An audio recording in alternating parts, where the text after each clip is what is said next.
Bien, continuamos con este culto de gratitud al Señor por lo que Él hizo en la vida de nuestra hermana Chonita, porque, bueno, Él como Dios soberano sabe todas las cosas. Él supo cuál fue el momento adecuado de traerla a este mundo y supo cuál fue también el momento adecuado para volver a retomarla en su presencia, volver a llevársela, y por eso nosotros damos gracias a Dios por lo que Él hizo en su vida, por lo que hizo por medio de ella, por cómo Él la usó, y estamos especialmente agradecidos y contentos por el hecho de que ella pues se arrepintió de sus pecados, entregó su alma al Señor, y ahora, pues como decíamos antes, pues estamos tranquilos porque tenemos la confianza que la palabra de Dios nos da, que ella está en el mejor lugar, disfrutando de los brazos amorosos de su Señor, y no solo está en ese hermoso lugar, sino que además su cuerpo, que quedó por aquí, un día va a resucitar, un día va a levantarse de entre los muertos para unirse con ese Espíritu glorificado cuando el Señor pues venga a buscarle, ¿verdad? Chonita resucitará. Y hablar del tema de la resurrección en días como los actuales es un tema que no deja de ser complicado y difícil. Complicado y difícil no por la dificultad del tema en sí, la palabra de Dios es muy clara, pero es complicado y es difícil por la sociedad en medio de la cual nos envolvemos, nos movemos, nos desarrollamos, ¿verdad? Hoy hablar de la resurrección desata risa, desata burla. Muchos no se lo creen en nuestra sociedad, y lo que es aún peor, en algunas iglesias de corte liberal tampoco creen en el milagro de la resurrección. Creen que la resurrección no existe, es más, ni siquiera nuestro Señor resucitó. Eso tampoco es nuevo. Ya nos dijo el sabio Eclesiastés hace muchos siglos que no hay nada nuevo debajo del sol. Y siempre ha habido personas que han negado lo que la palabra de Dios enseña, personas que han querido abrir a su corazón a otras mentiras, a otras fábulas, a cosas que el hombre se ha inventado con tal de no abrir su corazón a lo que la palabra de Dios enseña, que es la única verdad absoluta, porque hoy, en el siglo XXI, en estos tiempos de posverdad, existe una verdad que es absoluta, y es la verdad que la palabra de Dios nos muestra, porque Dios, el creador de todo, la ha revelado. Ya desde hace más de 2000 años, poco tiempo después del hecho histórico de la resurrección del Señor Jesús, había personas también que ya la negaban. En Corinto, donde nuestro hermano Richard nos ha leído, el problema no es que los hermanos de la iglesia no creyeran en la resurrección.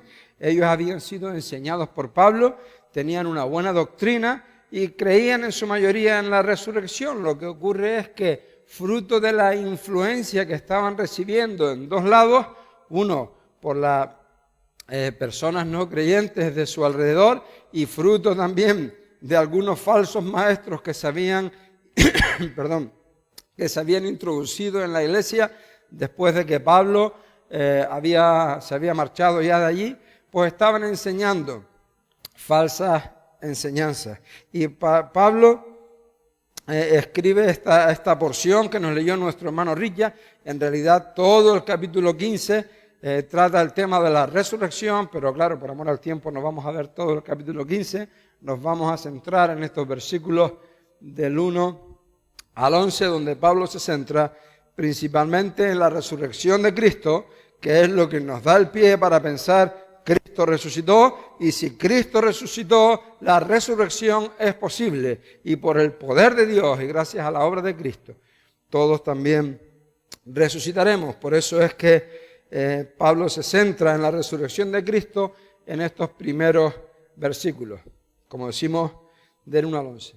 La doctrina de la resurrección es una doctrina básica, fundamental de nuestra fe cristiana, porque como el mismo apóstol Pablo diría un pelín más adelante, Richard nos leyó hasta el versículo 11, y en el versículo 12 termina diciendo: ¿cómo dicen algunos entre vosotros que no hay resurrección de muertos?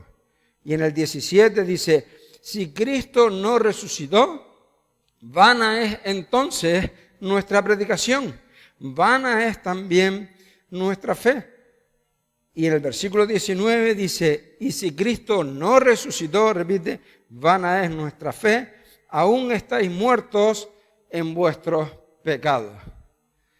La resurrección es tan crucial porque si no es verdad que Cristo resucitó, entonces todo el Evangelio, toda la vida cristiana es una farsa, una mentira y algo totalmente inútil.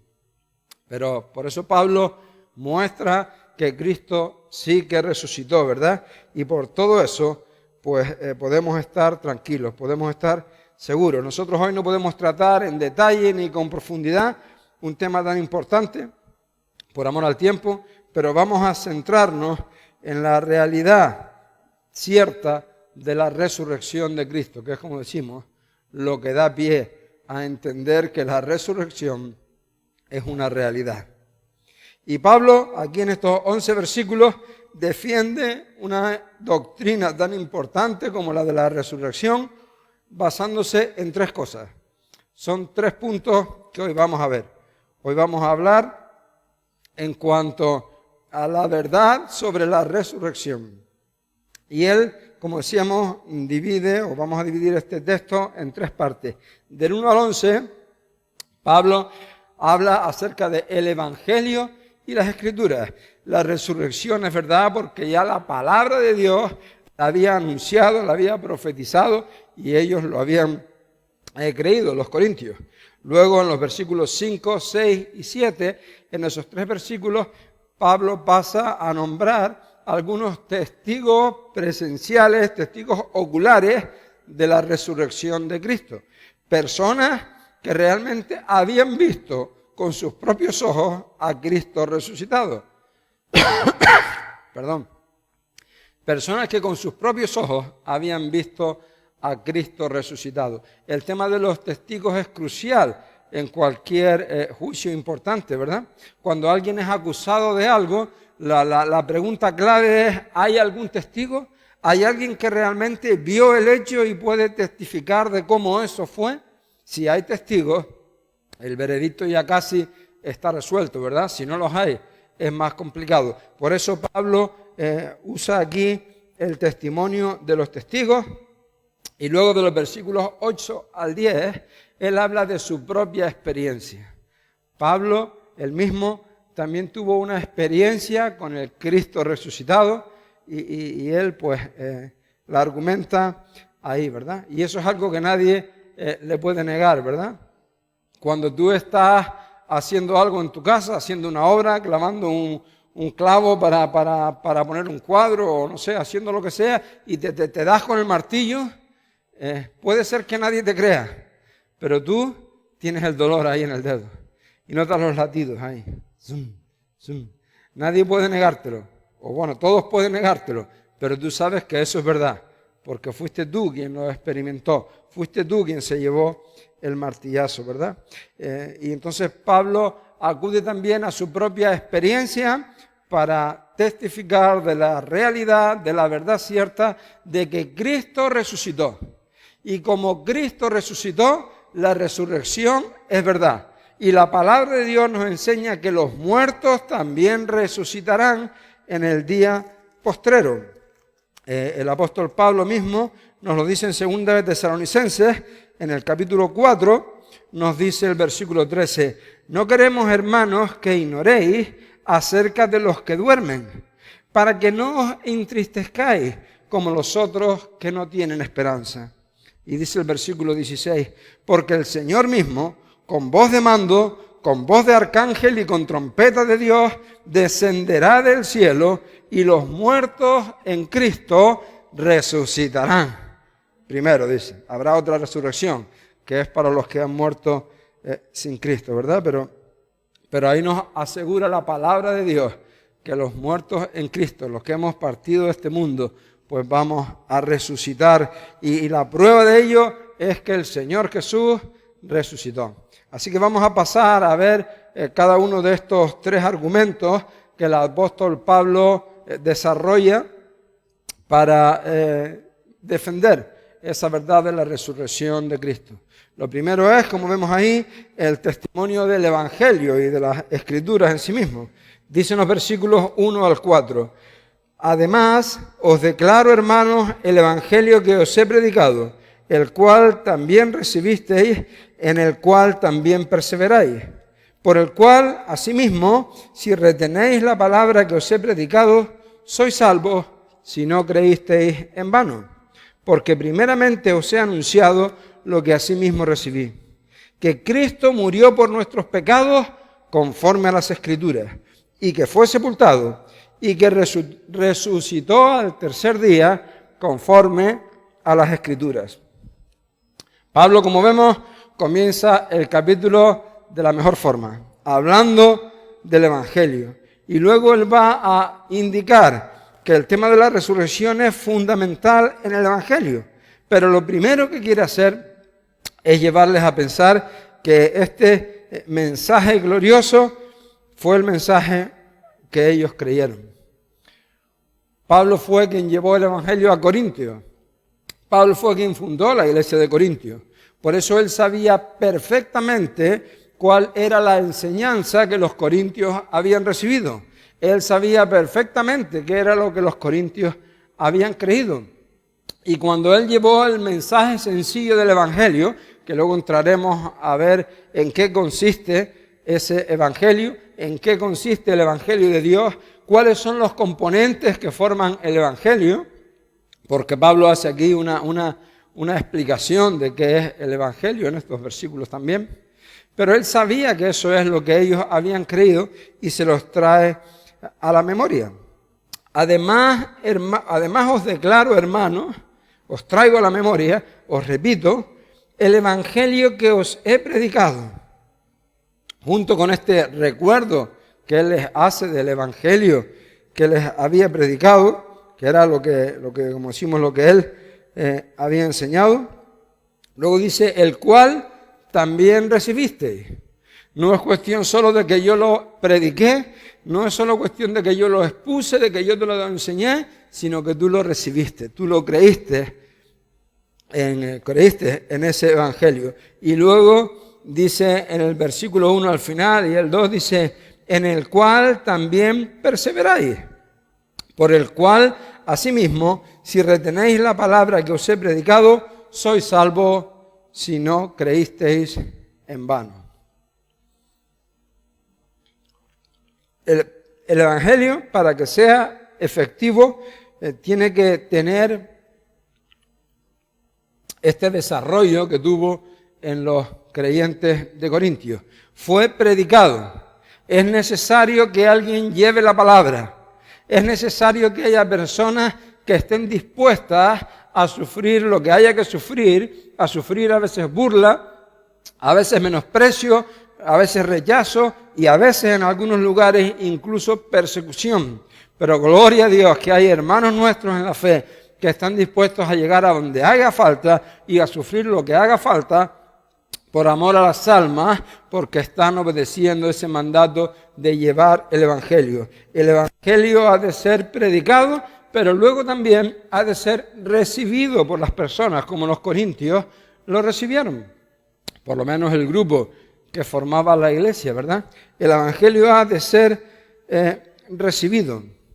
Hemos de creer. Y esas personas que creen el Evangelio, luego adaptan su vida a lo que el Evangelio les dice.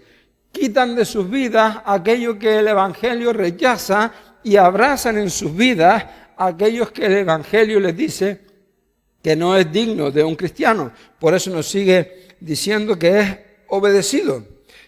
Y diariamente, perdón, dice, en el cual también perseveráis. Esto de perseverar en el Evangelio no es otra cosa que eso, ajustar nuestras vidas a las demandas del Evangelio. Fuerte calor, ¿eh? Dice, en el cual no hemos querido poner el aire porque dicen que el aire puede remover un poco y es más seguro no ponerlo, entonces hemos decidido no ponerlo, pero sí que hace calor, ¿eh? Perseverar en el Evangelio, íbamos diciendo, es justamente eso, obedecerlo y ajustar nuestras vidas a lo que el Evangelio nos propone, a las demandas del Evangelio. Pero hay un condicionante que nos lo dice al final del versículo 2. Dice, si retenéis la palabra que os he predicado, sois salvos si no creísteis en vano. Esto nos muestra que hay un peligro para los que nos movemos en las filas del cristianismo, que es el peligro de haber creído en vano. ¿Qué es eso de haber creído en vano? ¿Estamos hablando de que la salvación se pierde? ¿Estamos hablando de que es posible que haya personas que han creído en el Evangelio, se han arrepentido de sus pecados, pero en algún momento pierdan la salvación que Dios ganó para ellos a través de la cruz de Cristo? No, ni mucho menos, ¿verdad? Hay otras traducciones, por ejemplo, voy a leer en la traducción de la Biblia de Jerusalén, que nos aclara bastante el texto. Dice, por lo cual seréis salvos si lo guardáis tal como os prediqué. Si no, si no guardas el Evangelio tal como lo prediqué, tal como viene en la Biblia, dice, habéis creído en vano. Por tanto, lo que Pablo está diciendo es que hemos de estar vigilantes a que nuestras vidas se desarrollen conforme a la pureza del Evangelio. Cuando un cristiano realmente se ha arrepentido de sus pecados y ha aceptado el señorío de Cristo en su vida, tiene la seguridad de que va a disfrutar de la vida eterna en la presencia de Dios, tal como nuestra hermana Jonita está disfrutando en la presencia de Dios desde que cerró aquí sus ojos. Es necesario que tengamos una actitud de mantener la pureza del Evangelio en nuestras vidas. Lo que está diciendo Pablo es cuando alguien dice que es creyente, aunque vaya a una iglesia, aunque ofrende, aunque cante, aunque ore, aunque haga lo que quiera hacer, realmente la prueba de que es creyente es que está ajustando su vida al Evangelio de la palabra de Dios. Aquel que dice ser creyente, pero vive como quiere, hace lo que quiere y toma las decisiones que le parece bien, sin tener en cuenta lo que Dios dice en su palabra, ese es alguien que no guarda la pureza del Evangelio. Ese no ha sido alguien que genuinamente se ha arrepentido de sus pecados y ha entregado su vida al Señor. Así que no estamos hablando de que la salvación se pierda, estamos hablando de que los creyentes genuinos no adulteran el Evangelio y lo viven tal cual el Señor lo inspiró, adaptando sus vidas a Él. Y vamos a entrar un poco, porque Pablo hace aquí un resumen de los que a mí me gustan, de pocas palabras, pero en el cual él explica profundamente qué es ese Evangelio del cual hablamos, qué es el Evangelio en el cual nosotros hemos de sujetar nuestras vidas, qué implicaciones tiene eso. Y él lo hace en los versículos 3 y 4, donde nos expone un breve resumen de lo que es el Evangelio, diciendo, primeramente os he enseñado lo que asimismo recibí, que Cristo murió por nuestros pecados conforme a las Escrituras, y que fue sepultado y que resucitó al tercer día conforme otra vez a las Escrituras. ¿Qué es el Evangelio? El Evangelio ha de constar de tres cosas que aquí nos presenta Pablo. La verdad de que Cristo murió por nuestros pecados. ¿Qué implica eso? Implica que ante la realidad de que el hombre estaba separado de Dios, y decimos el hombre en términos genéricos, pero puedes poner ahí tu nombre, ante la realidad de que tú, Pedro Morales, estabas separado de Dios porque tu pecado había provocado una separación entre Dios y tú, y todos estamos conformes cuando decimos que todos somos pecadores, pero cuando hablamos de tu pecado, de mi pecado, parece que lo llamamos diferente y queremos un poco hacernos los locos. La Biblia es clara al anunciarnos, al decirnos que todos hemos pecado y que la paga del pecado es muerte. Es verdad que probablemente si buscas lo suficiente encontrarás a alguien peor que tú, peor que yo. Probablemente si busco lo suficiente encontraré a alguien más malo que yo. Pero no se trata de quién es el más malo, se trata de que la realidad del pecado hace separación entre Dios y el hombre. Y mayor pecado o menor pecado, al final todos tenemos pecado. Pecado de acción porque hemos hecho cosas malas, o pecado de omisión porque no hemos hecho lo bueno que deberíamos hacer. Al final todos hemos caído en el pecado, ¿verdad? Y ante la inutilidad del hombre para vencer ese puente de separación que el hombre creó por culpa de su pecado, es que Cristo vino a morir en la cruz del Calvario. Porque la paga del pecado es muerte. Alguien tenía que morir para pagar por eso, y mi muerte no valía, porque mi muerte era la muerte de un pecador. Tu muerte no valía porque tu muerte era la muerte de un pecador. Por eso Cristo tuvo que venir a este mundo. El Dios de los cielos, el creador de todas las cosas, se humanó, se encarnó, se hizo hombre y vino a morir en la cruz del Calvario, aquella muerte que a ti y a mí nos correspondía morir, ¿verdad? Cristo murió por nuestros pecados. Ese es el ingrediente número 1 del Evangelio. Segundo, nos lo dice la primera parte del versículo 4, que fue sepultado. Cristo fue sepultado, es decir, Cristo estuvo indudablemente muerto. Hay muchos que dicen que Cristo no es que muriera, sino que estaba en una especie de estado de catalepsia y entonces pues se despertó en su momento, en fin, cualquier cosa. Pero la realidad es que Cristo estaba verdaderamente muerto y por eso es que fue sepultado. El capítulo 19 del Evangelio de Juan nos narra cómo José de Arimatea y Nicodemo fueron a pedir el cuerpo de Jesús por el tema del día de reposo. Era viernes, se aproximaban las 6 de la tarde, luego ya no se iba a poder hacer nada. Entonces, bueno, pues fueron a pedir el cuerpo y el emperador lo que hizo fue que envió a un soldado romano. Nos narra el Evangelio, capítulo 19 de Juan, en tu casa lo puedes leer. El romano fue allí para asegurarse de que Jesús había muerto. ¿Qué era lo que hacían en la época para asegurarse de que alguien estaba muerto? Nos narra la historia que el soldado llegó allí y partió las piernas de uno de los que habían sido crucificados junto al Señor. ¿Por qué partió las piernas? El soporte que se ponía para que el reo de muerte apoyase las piernas y ahí se les clavaban los pies, era un instrumento, era una estrategia que se llevaba a cabo para prolongar la agonía del que había sido crucificado. Al estar colgado por los brazos, los músculos tenían una tremenda tensión, eso causaba espasmos y era muy rápida la muerte, el corazón se podía parar prontamente, en cualquier momento. Por eso ponían aquel pequeño pedestal para que el reo, al sentir el dolor en el pecho, pues hiciese fuerza hacia arriba y alivianara un poco su peso. El reo hacía eso para sentirse mejor, por supuesto. Pero el resultado de eso es que una muerte que podía tardar horas, podía llegar así a tardar días. La muerte era más lenta.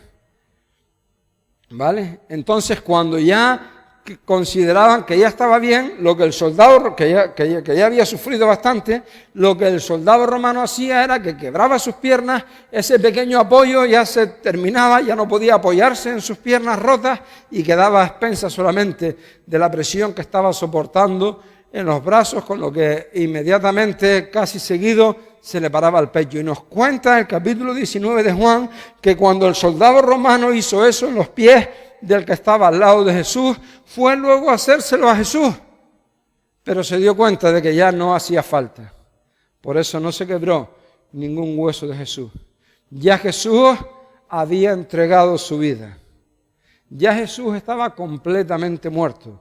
Por eso el soldado romano, un soldado que si de algo sabía era de ejecuciones, un soldado experto en diagnosticar la muerte, cuando llegó a Jesús vio que no hacía falta partirle las piernas, porque ya estaba muerto. Pero así todo, por si acaso, vamos a comprobarlo, y clavó su lanza en el costado, donde ya sabemos que ni siquiera salió sangre. Y entonces fue cuando entregaron el cuerpo a José de Arimatea y a Mateo. Ya lo puedes poner en el sepulcro, ya pueden llevárselo, hacer lo que quieran, porque no hay remedio.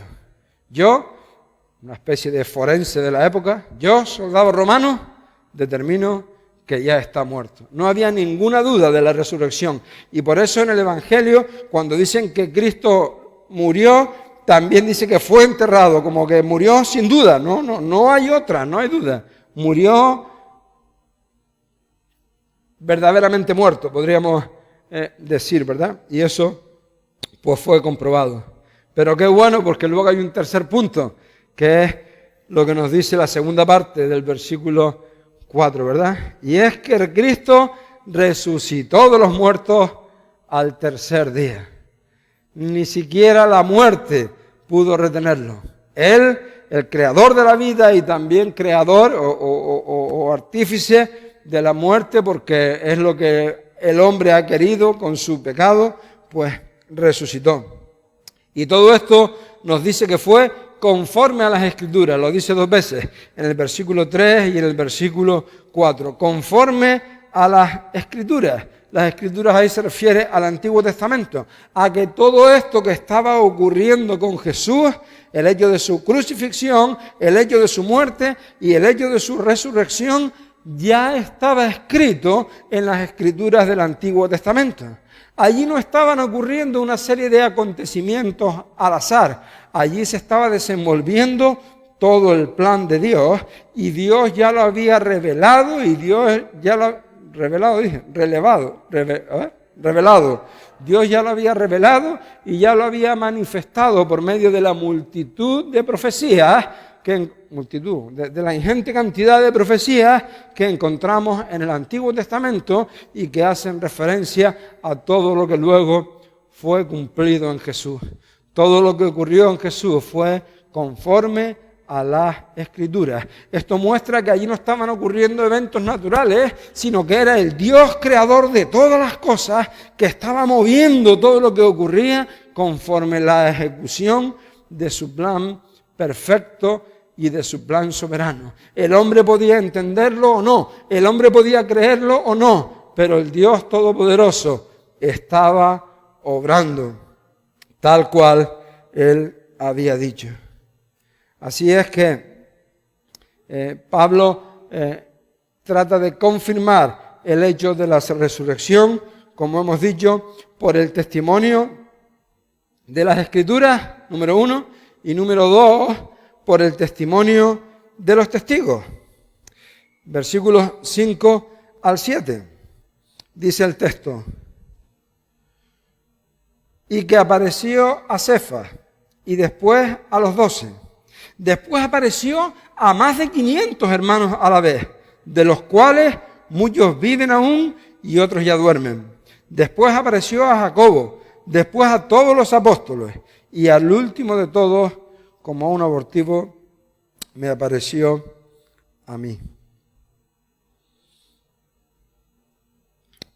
Pablo, después de haber hablado acerca del testimonio de las Escrituras de la resurrección, habla acerca, como vemos aquí, de los muchos testigos que lo vieron. Y los nombra por nombre. Y están ahí, ¿verdad? Nos habla a Pedro, dice, se apareció a Cefas. No encontramos en los evangelios narrado este momento específico, pero sí vemos en Lucas capítulo 24, cuando los caminantes de Emaús, después de haber estado con el Señor y después de que dice el texto que Él les explicó lo que las Escrituras decían de Él, dice el versículo 32, y se decían el uno al otro, ¿no ardía nuestro corazón en nosotros mientras nos hablaba en el camino y cuando nos abría las Escrituras? Y levantándose en aquella misma hora, volvieron a Jerusalén y hallaron a los 11 discípulos reunidos y a los que estaban con ellos, que decían, ha resucitado el Señor verdaderamente y ha aparecido a Simón. Los 11 discípulos hablaban acerca de que ya Pedro había visto al Señor. En el mismo contexto, un poquito más abajo, en el versículo 36, nos dice que mientras ellos aún hablaban de estas cosas, Jesús apareció ahí milagrosamente. Dice, Jesús se puso en medio de ellos y les dijo, paz a vosotros. Entonces, espantados y atemorizados, pensaban que veían espíritu. Pero él les dijo: ¿por qué estáis turbados y vienen a vuestro corazón estos pensamientos? Mirad mis manos y mis pies, que yo mismo soy. Palpad y ved, porque un espíritu no tiene carne ni huesos, como veis que yo tengo. Diciendo esto, le mostró las manos y los pies.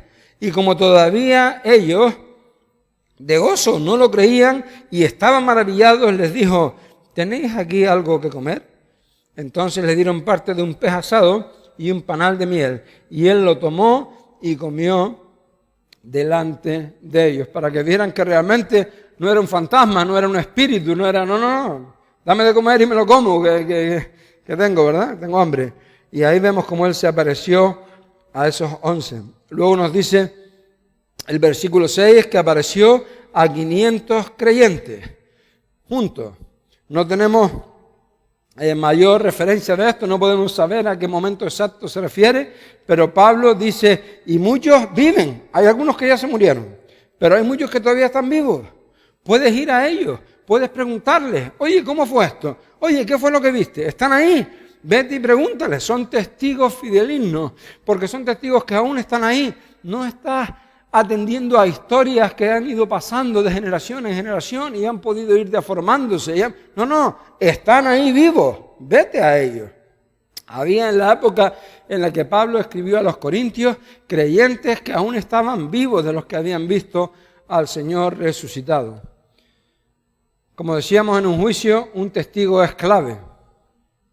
Pero imagínate que estás en un juicio. ¿Es esto verdad?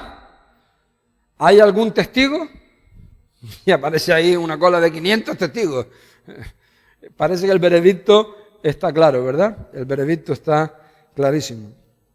También nos sigue diciendo que se apareció a Jacobo en el versículo 7, al final, que se apareció a los apóstoles. Y se apareció 2 veces. Una vez que estaban ellos y luego otra vez que Tomás no estaba entre ellos y había dicho, pues lo siento, pero yo no me lo creo. Tendría que verlo, tendría que meter el dedo en la llaga. Y después él volvió otra vez cuando Tomás estaba allí, ¿no? Tomás, mira, soy yo. Mete el dedo aquí. ¿Verdad? No había duda, ¿verdad? Y vemos en el texto como Tomás cayó rendido de rodillas y dijo: Señor mío, Dios mío, ¿verdad? Así que Pablo apela para proclamar la verdad de la resurrección al testimonio de las Escrituras, al testimonio de los testigos y a la experiencia de él mismo, del apóstol Pablo. Él añade su propia experiencia para confirmar esa realidad y veracidad de la resurrección de Cristo. Y todos conocemos la historia y no vamos a entrar ahí, pero Pablo, que era un perseguidor de la iglesia, Pablo, que era alguien que creía que el mejor servicio que podía hacerle a Dios era eliminar, matar, cargarse a los creyentes en Cristo, y iba camino a Damasco para llevar a cabo esa labor, cuando allí se le apareció el Señor resucitado, ¿verdad? Y todos pues conocemos la historia. Aquel momento transformó la vida del apóstol Pablo y se convirtió y pasó de ser un perseguidor de la iglesia, un asesino de cristianos, a ser el mayor heraldo del evangelio usado por el Señor, ¿verdad? Y aún hoy disfrutamos de tantas de sus enseñanzas inspiradas por el Espíritu Santo de Dios a través de las Escrituras. Todo eso después de que él tuvo ese encuentro con el Señor resucitado, ¿verdad? El encuentro con Cristo produjo ese tremendo cambio en la vida de Pablo. Nos lo dice el versículo 10. Por la gracia de Dios soy lo que soy, y su gracia no ha sido en vano para conmigo. He trabajado más que todos ellos, pero no yo, no en mis fuerzas, no porque yo pueda algo, sino porque la gracia de Dios ha estado conmigo. El Cristo resucitado se encontró conmigo. El Cristo resucitado vino a mi encuentro, transformó mi vida y es Él quien me ha convertido en un instrumento útil en sus manos. ¿Cómo me vas a decir que Cristo no ha resucitado si yo mismo tuve un encuentro con Él, verdad? Eso es lo que el apóstol Pablo nos dice. Y con estos argumentos, del 1 al 11, Pablo da por sentado la realidad de que Cristo resucitó. Y el hecho de que Cristo resucitó y venció la muerte, lo que nadie más, solo el Dios Todopoderoso, podía haber logrado, es lo que nos da la garantía de que lo que su palabra dice es verdad. Y su palabra nos dice que nosotros también resucitaremos. Chonita solo está allí en el nicho esperando el momento en que el Señor glorioso en su venida dé la orden y ella saldrá de la tumba y se levantará con un cuerpo glorificado que se unirá a su espíritu, ¿verdad? Que vendrá con el Señor. Bendito sea el nombre del Señor. La resurrección es una realidad, pero la resurrección es una realidad no solo para los creyentes, sino es una realidad para todos. La palabra de Dios enseña que todos resucitaremos. La diferencia está en que algunos resucitarán para gloria eterna, para bendición eterna, porque serán los cuerpos de las almas salvadas por el Señor. Pero otros resucitarán para condenación eterna. No todos podrán disfrutar la hermosa experiencia que Jonita va a disfrutar. Algunos cuando resuciten en ese día postrero, lo que van a escuchar es una sentencia de condenación por toda la eternidad, de que van a estar ardiendo en un lago de fuego y azufre, sufriendo y sufriendo por los siglos de los siglos. Horrendo cuadro, terrible futuro para aquellos que no han creído el evangelio que Pablo estaba exponiendo o acaba de explicarle, que consiste en la realidad de que ante la imposibilidad del hombre para salvarse, Cristo vino y murió como sustituto en la cruz del Calvario, para que el hombre pecador no tenga que morir eternamente. Ahora es necesario que te arrepientas de tus pecados si aún no lo has hecho. Es necesario que entregues tu vida a Cristo, porque si no, el día que tú partas de este mundo, en lugar de tener una reunión de gratitud por la obra de Dios en tu vida, como estamos haciendo hoy, de dar gracias a Dios por su obra en la vida de Chonita, vamos a tener un culto, una reunión muy triste, en la que lloraremos tu destino eterno. Pero habrá sido tu decisión. Dios la respeta. Dios no obliga a nadie. Pero has de saber que sus brazos amorosos están extendidos para esperar que tú vengas a tomar ese abrazo. Jesús puede abrazarte y no tienes que tener miedo al coronavirus.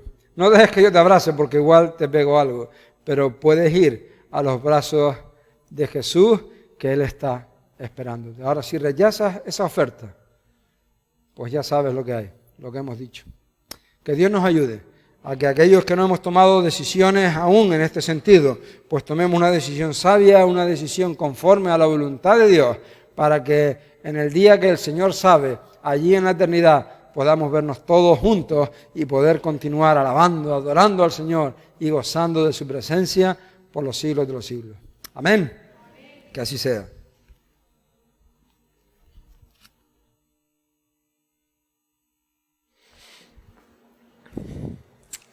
Amén, ¿verdad? Damos gracias al Señor por su palabra y gracias al Señor, pues, nuevamente, pues, el permitirnos poder tener esta reunión, ¿verdad? Recordar que nuestra próxima cita, sin ser la de esta tarde, es el jueves a través de internet, ¿verdad? A las 8 de la noche continuamos con los estudios del Apocalipsis, ¿verdad? A través de Facebook y de internet y de la radio. Y recordar a la hora de despedirnos ahora y de marcharnos, de que desde los bancos donde están Mario y Lali, Salinia, salimos por delante y el resto de hermanos salimos por detrás, ¿verdad? Que el Señor nos bendiga. Es un gozo y un privilegio, pues, haber tenido esto, ¿verdad? Y que su palabra, pues, no quede, no caiga, como dicen, en saco roto, ¿no? Que nos haga pensar y meditar y tomar las decisiones correctas. Vamos a ponernos en pie, vamos a terminar con una oración y quisiera pedirle al hermano Tristán si quiere despedirnos.